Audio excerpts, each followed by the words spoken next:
Hi, I'm Richard from Drive Green, and today I'm going to spend a little bit of time with the electric DS3. The DS3 E-Tense is DS's avant-garde entrant into the electric car market, and I'd like to share some of my thoughts about this car with you and help you decide whether this stylish EV might be the right electric car for you. The DS3 signifies a shift in the EV marketplace away from producing the everyman suitable cars to electric cars with a much more specific and niche appeal and styling. As a result of its niche appeal, it hasn't been a huge seller so far. However, it's sure to excite those who like their cars to have a certain amount of style and flair.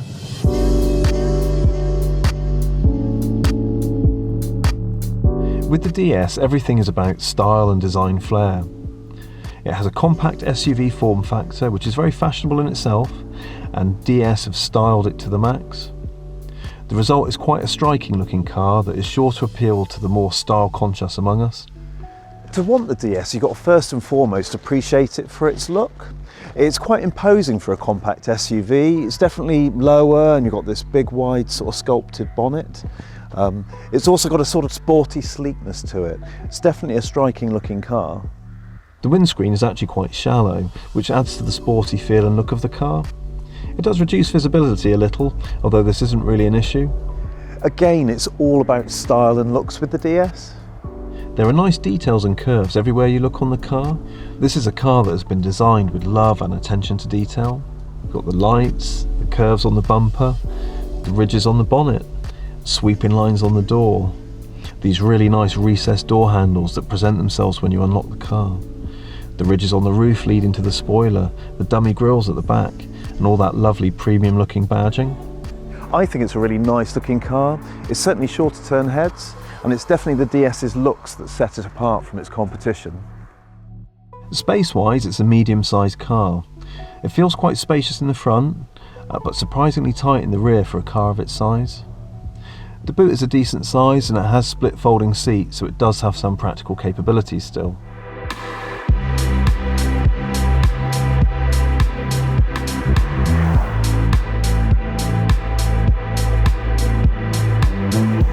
When you get in the car, you definitely feel like you're in something special. Just like the exterior, perhaps even more so on the interior, it's all about style and design. It's very much a premium car, extremely well made. However, unlike a normal premium car, its styling is not obvious. It's all been done with a real aesthetic attention to detail, which really sets the DS apart from any other normal, typical premium EV. The attention to detail in this car's design is absolutely amazing. It's got this kind of like diamond theme, I suppose. You've got diamonds sort of everywhere. The air vents, the speaker cones, these buttons, these switches here. Even the nice subtle digital dash display has got a diamond feel about it. I mean, this is typically DS, this. The start button, in a normal EV, you get a round start-stop button, probably red. However, look at what they've done in the DS. It's such an intricate, lovely, detailed, well-designed little start button. I think it's just great. It's like a piece of car jewellery. And on the steering wheel as well, even like the little scroll wheels, on most cars they'd be plastic or even rubberized. However, in the DS, they're metal and they're etched in diamond shapes. It really is lovely, and you've really got to admire the aesthetic and the attention to detail they've put into the design of the interior of this car. The materials used are totally premium too. You've got this lovely Alcantara on the dash and in the door cards.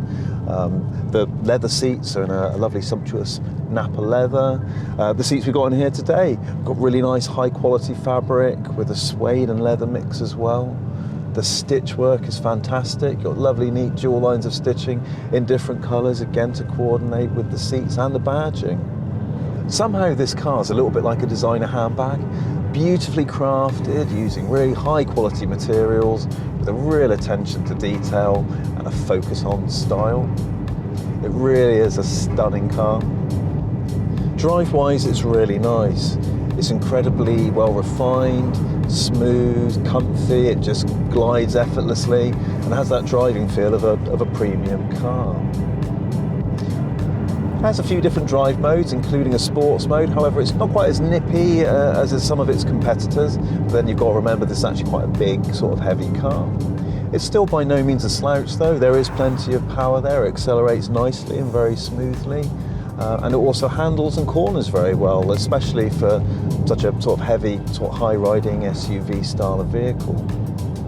Overall, really, really nice car to drive in. To add to your driving enjoyment, the DS has 3 different drive modes. You've got a range-extending eco mode, you've got a normal mode, and a brisker sports mode.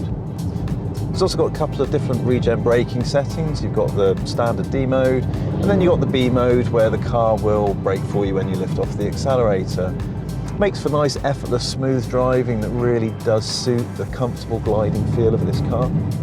Standard equipment includes a nice electronic handbrake, which I always like to see on cars at this level, a digital dash display, a nice infotainment centre, lane keeping assist, LED headlights, Apple CarPlay and Android Auto, parking sensors, and auto wipers and auto headlights. Spec-wise, the car's okay. It's got everything you need, but it's by no means over-equipped. You can, of course, spec extra equipment if you want to take the car's spec level up to a more premium car level. You've got a bigger 10-inch media screen, you've got a head-up display, you can add a reversing camera, you can add heated seats, a keyless entry, a wireless charging pad, adaptive LED matrix lights, and adaptive cruise control.